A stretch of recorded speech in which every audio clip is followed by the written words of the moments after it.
Vamos a hablar entonces de los procesos actuales en el manejo neonatal del retardo de crecimiento intrauterino.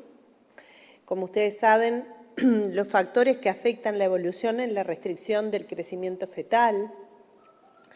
tienen que ver con el momento del inicio, si es precoz o es tardío, la severidad del crecimiento en cuanto a la restricción, ¿verdad? La restricción de crecimiento, el peso al nacer, el grado de adaptación hemodinámica que tenga el feto y el momento del nacimiento de ese feto. Entonces eso va a condicionar el grado de morbilidad que pueda enfrentar el recién nacido. Sin duda que dentro de los factores, el más importante son los factores placentarios, no sé si se ve ahí. Sin embargo, también hay factores genéticos, fetales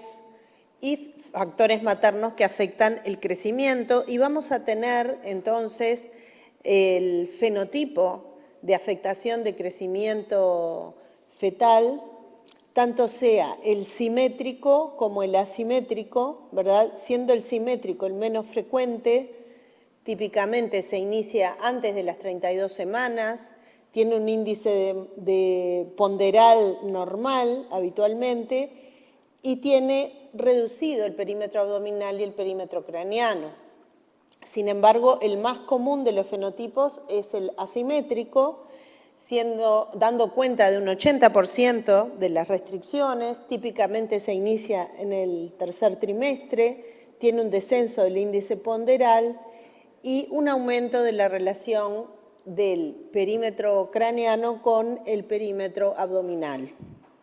Y está relacionado justamente a la afectación del flujo placentario, exponiendo al feto a la hipoxia crónica y a la desnutrición. Entonces, lo que los clínicos nos enfrentamos cuando un recién nacido nace es a definir, ¿verdad?, el fenotipo de este recién nacido, en donde vamos a tener que hacer algunos análisis para poder establecer si el niño realmente tuvo una restricción de crecimiento o es un pequeño constitucional. Aquí tenemos dos ejemplos en el cual uno de ellos, en amarillo, y que es el bebito de la izquierda,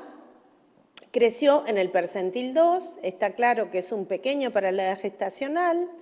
y el otro, el bebito de la derecha, es otro feto restringido, pero que lo que hizo fue atravesar centiles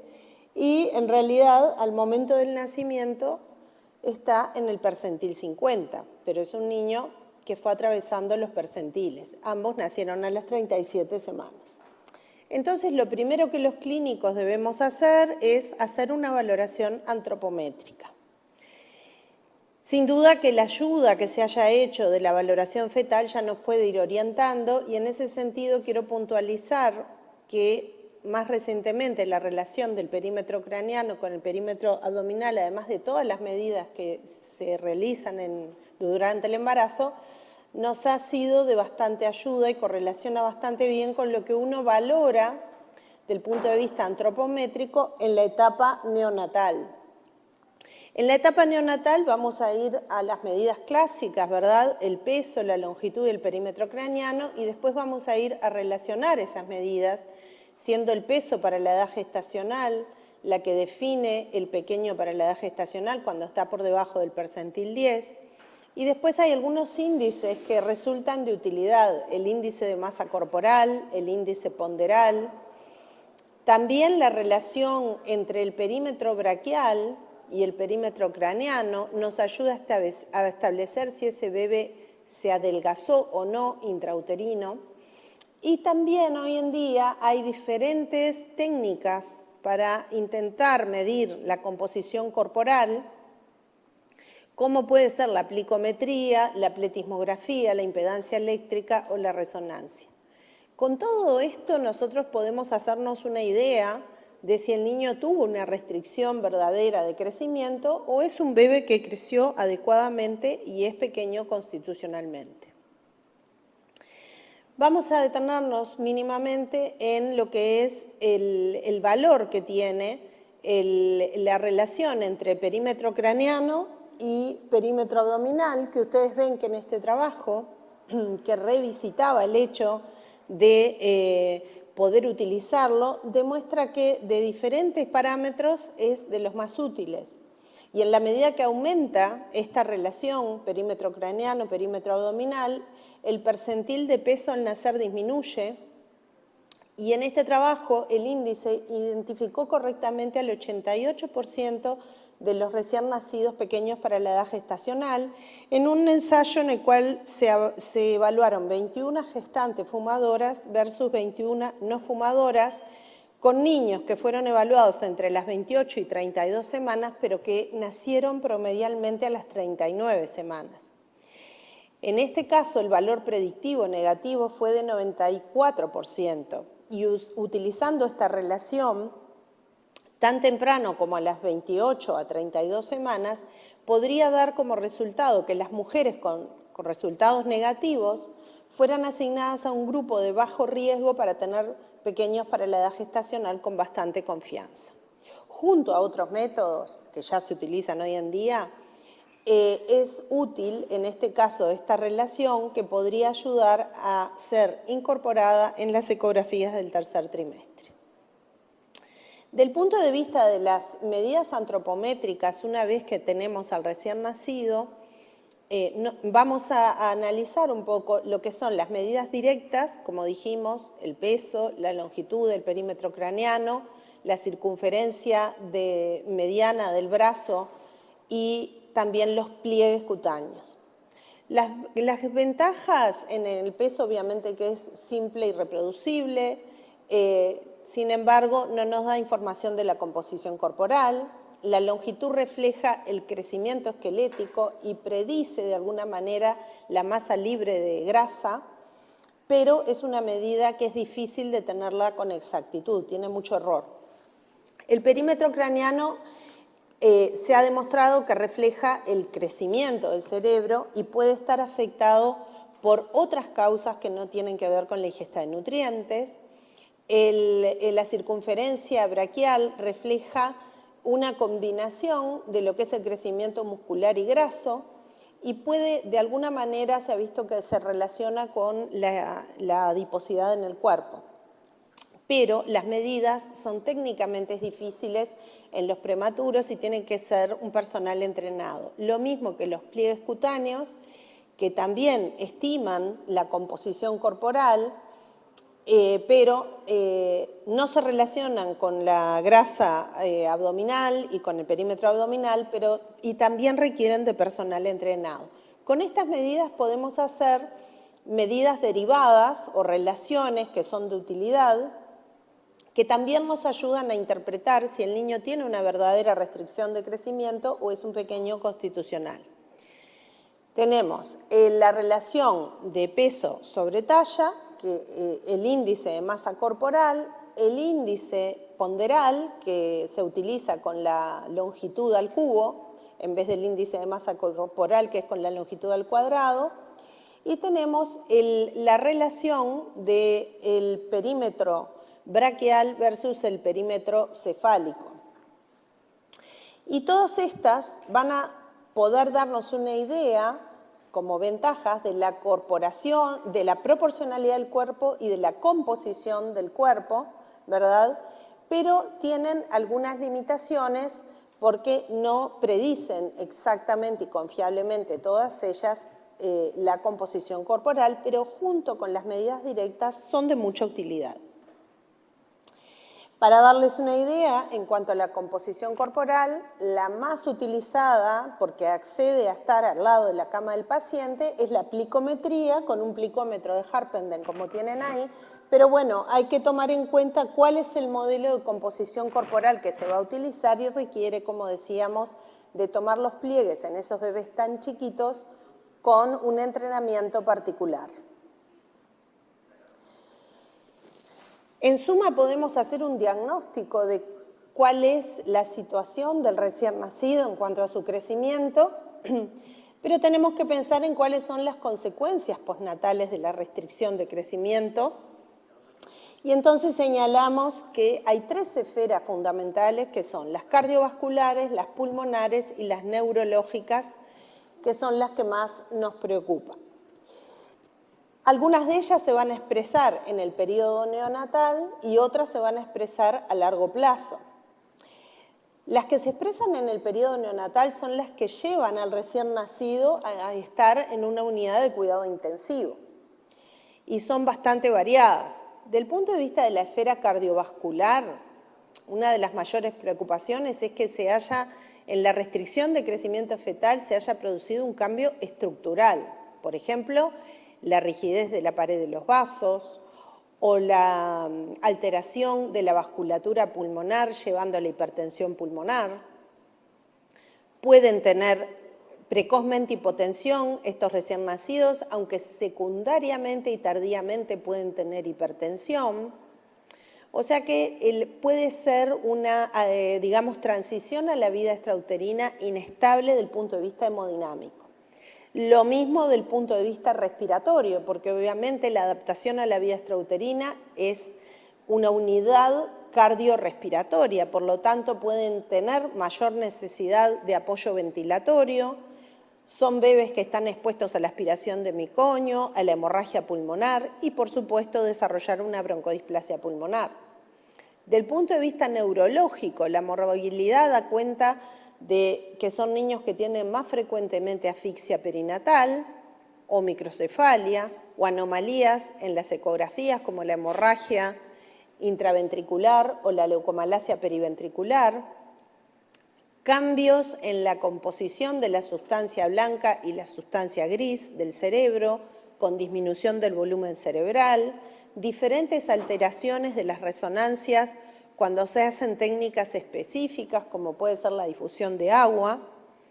y pueden tener anomalías en sus movimientos generales, incluso que pueden ser evaluadas en las primeras etapas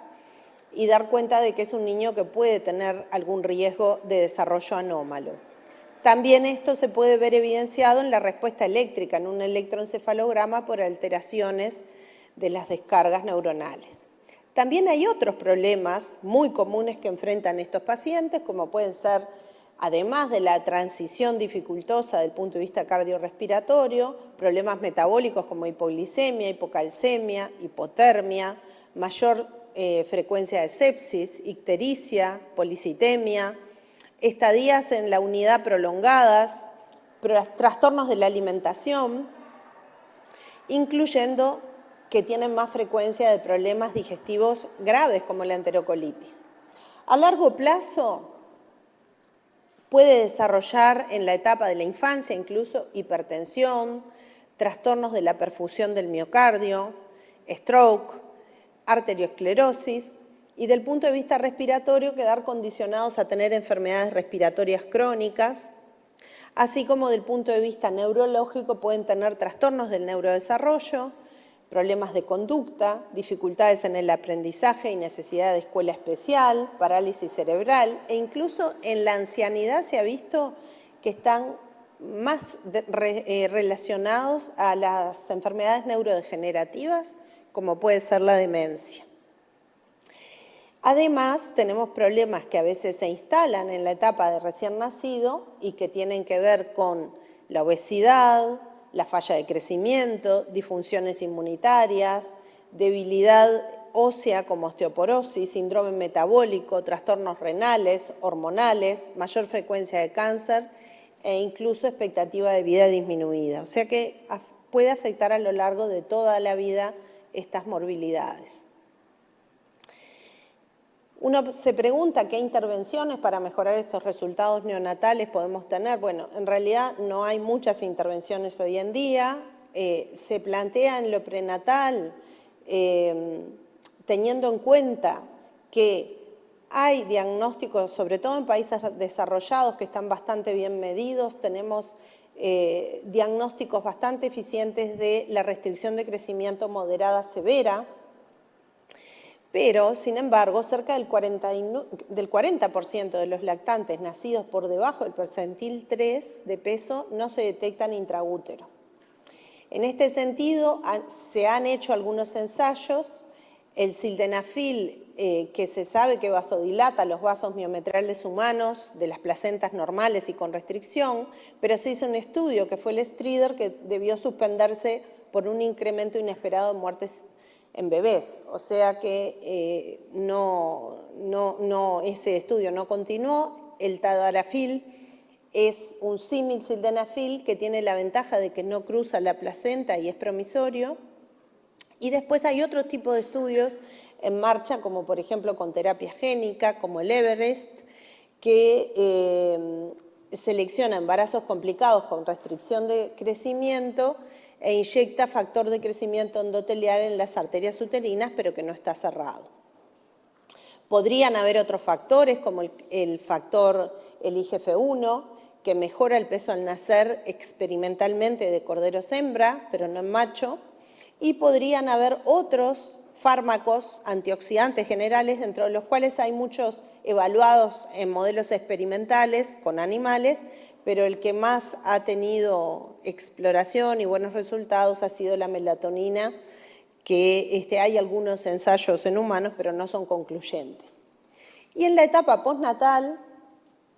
cualquier potencial terapia debería ser reparadora y prevenir la progresión de un daño que ya está iniciado.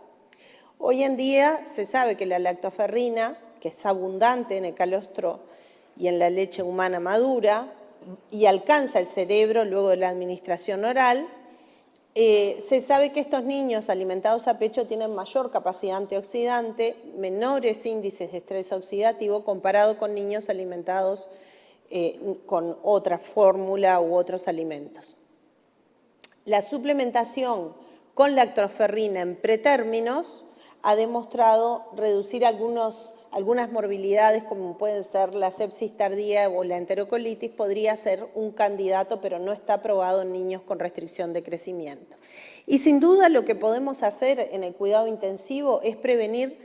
la progresión del daño, evitando iatrogenias y estar atentos a algunos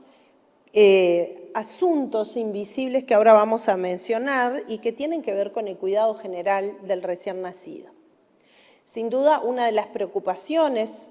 relevantes que deriva de lo que es la teoría de Barker es que el ambiente intrauterino afectado va a condicionar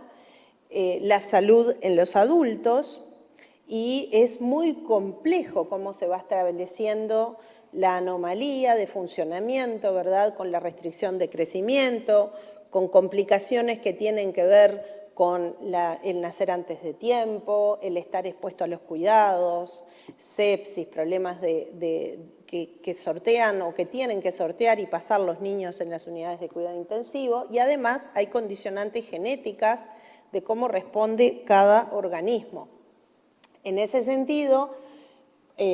por ejemplo, en aquella curva ustedes ven que hay un punto a los 3 meses en donde diferentes individuos están en el mismo lugar, pero no todos llegaron por el mismo camino a ese lugar, ¿verdad? Algunos nacieron normalmente y crecieron todo el tiempo, otros, como en el azul, que son los de retardo de crecimiento intrauterino, son niños que tuvieron un descenso de peso y una recuperación de peso muy rápida y violenta para ese organismo, y eso parece que es una condición que afecta de por vida la forma en que el metabolismo responde. Al punto que incluso en la edad pediátrica hay tratamientos como la diaformina, que en aquellos niños, sobre todo mujeres que nacieron con menos de 2.400 gramos, el hecho de regular mejor el eje glicémico con diaformina mejora el tiempo a la menarca y mejora incluso la altura final de los individuos. Para complejizar este problema, cuando tenemos pretérminos, el estudio reciente de Villar detectó 8 categorías diferentes de pretérminos que se comportan de manera distinta en cuanto a las morbilidades. Y si vamos de estas 8 categorías que están listadas ahí, la quinta es la restricción de crecimiento, que en un grupo de 6.529 recién nacidos, que eran prematuros y a término, resultó ser un 8%. Y si ustedes ven en las líneas allá, los círculos marrones que están por debajo, tanto en el peso, la longitud y los scores Z de perímetro craneano y peso para talla, ustedes ven que siempre la categoría, esa octava con restricción de crecimiento, va aparte. Y cada fenotipo en este estudio se asoció con diferencias sustanciales en la morbilidad y los resultados en el lactante. O sea que este es un grupo particular que tiene un comportamiento diferencial, y en esta gráfica de este mismo trabajo, donde se tomó en cuenta un índice de morbilidad para categorizar la severidad, se vio que el riesgo más bajo de morbilidad neonatal grave se observó en los recién nacidos con el fenotipo de restricción de crecimiento intrauterino, pero sin embargo estos recién nacidos tuvieron el mayor riesgo de restricción del crecimiento neonatal y postnatal, y son la categoría que se ve ahí cuarta. Por eso nosotros utilizamos este tipo de curvas en las cuales las diferentes curvas de la OMS, de Fenton, de Olsen y demás, marcan cómo para diferentes edades gestacionales uno tiene que ser muy cuidadoso de los gramos kilo día que gana el niño que está en la unidad neonatal, sin que sea poco ni sea excesivo. Y como ustedes ven, a partir de las 34 o 35 semanas, naturalmente hay un crecimiento menor en gramos kilo día que hay que ir cuidando para que no se dispare el metabolismo, digamos, y la deposición de grasa en estos niños. En nuestro caso, aquí tenemos un grupo de 52 niños menores de 1.500 gramos, de los cuales 19 eran pequeños para la edad gestacional, y ustedes ven que fueron los que más rápido recuperaron peso, ahí está indicado en rojo, a los 9 días más o menos 4, y el índice de masa corporal al nacimiento, que era mucho más bajo que los que eran adecuados o grandes, al alta estaba prácticamente emparejado con este cuidado de que no crecieran demasiado en exceso en la unidad neonatal. Algunas de las cosas invisibles que les mencionaba es la glicemia, porque los niños que quedan con alimentación enteral y son pequeños para la edad gestacional pueden tener riesgo de glicemias más bajas. Nosotros tenemos en nuestra unidad un sistema de cuidado en el cual los menores de 1.500 gramos los alimentamos cada 4 horas en vez de cada 3. Esto hace que los manipulemos menos veces, y comparamos las glicemias que ustedes ven ahí en rojo cada 4 horas y en azul cada 3 horas, y nos dio que eran parecidos de las dos maneras. Sin embargo, cuando fuimos a hacer el análisis por adecuados, pequeños o grandes, ven que los pequeños son los que están más abajo, y esto hace que nosotros tengamos que asegurar la estabilidad de la glicemia en sangre como un objetivo. Esto se hizo en el marco de un estudio. Normalmente durante el periodo de crecimiento y una vez estabilizados no se hacen demasiados controles de glicemia capilar, y entonces en nuestro caso nos dio que ser pequeña para la edad gestacional, niña, y contar con un aporte de glucosa menor lleva un riesgo de déficit de este sustrato que es clave para el buen funcionamiento cerebral. En suma, para los recién nacidos con peso menor a 2.500 gramos es fundamental tener una estrategia que permita la valoración integral de su estado nutricional, hacer una planificación individualizada, medir las calorías reales. Eso lo vamos a ver en otra charla, que tenemos una capacidad de medir en la leche cuáles son las calorías, no es que las calculamos, sino que las medimos directamente. Y bueno, a partir de los estudios realizados, sobre todo los menores de 1.500 gramos tenían un mayor riesgo de desnutrición, y se ha observado que cuando se estiman las calorías y el aporte proteico, las estimaciones están alejadas de las mediciones. Por eso recomendamos medir el aporte calórico, proteico y glucídico, ¿verdad? Valorar con mucho cuidado el crecimiento diario, y Otras de las estrategias que nos imaginamos a futuro tienen que ver con el Machine Learning, que nos puedan ayudar a predecir las curvas de crecimiento,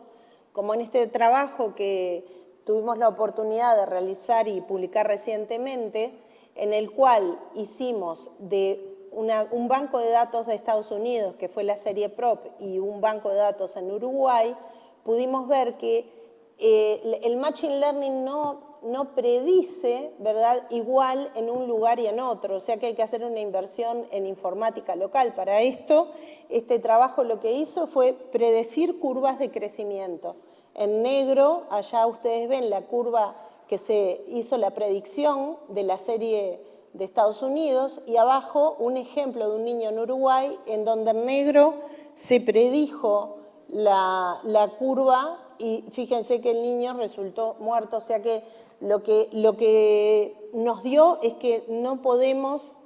sacar conclusiones de otras bases de datos, tenemos que ir a la nuestra. En estas